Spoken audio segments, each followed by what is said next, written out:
Welcome to this audio flip chart on the risk bias. My name is Manfred Frühwirth. I'm professor at WU Wien, which is Vienna University of Economics and Business. And the purpose of this audio flip chart is to show you the effect of the so-called risk bias. Concerning the impact of overconfidence on the perceived probability distribution, there are two different versions of overconfidence: the expectation bias and the risk bias. The risk bias may be caused, for instance, by behavioral phenomena like illusion of control or miscalibration. In this chart, on the horizontal axis, we see a random variable. In simple words, this is the uncertain variable in which we are interested and where we do not know the outcome beforehand. To provide an example, let us imagine that this is the profit of a company. On the vertical axis, we see the so-called probability density.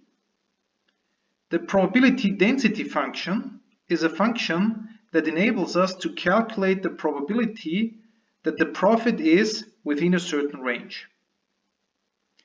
Intuitively, some people interpret this as the probability of a specific profit level, even though statistically this is not 100% precise. Because it is easier, let us assume normal distributions. This produces so-called Gaussian bell-shaped density functions. In black, we see the true density function.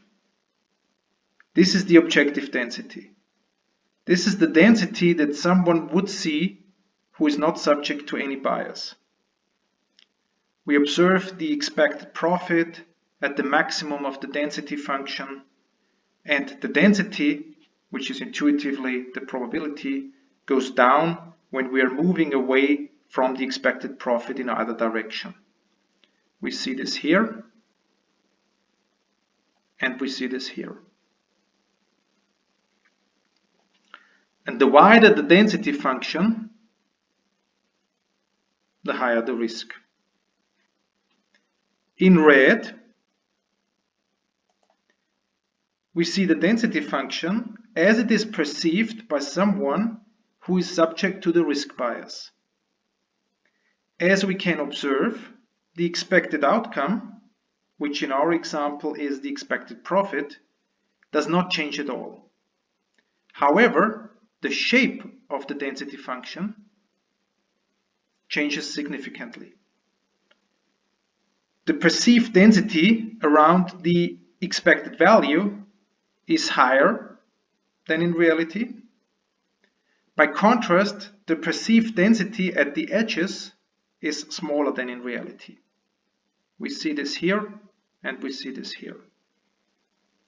So the probability that normal outcomes, which in our example means normal profits, occur is overestimated, and the probability that extreme outcomes, which in our example means very high profits or very low profits, occur is underestimated. And this happens both for positive random variables like profits and for negative random variables like losses. Summing up, we saw on this audio flip chart that the risk bias distorts our perception of the risk, which means standard deviation or variance, in the sense that we are underestimating the risk.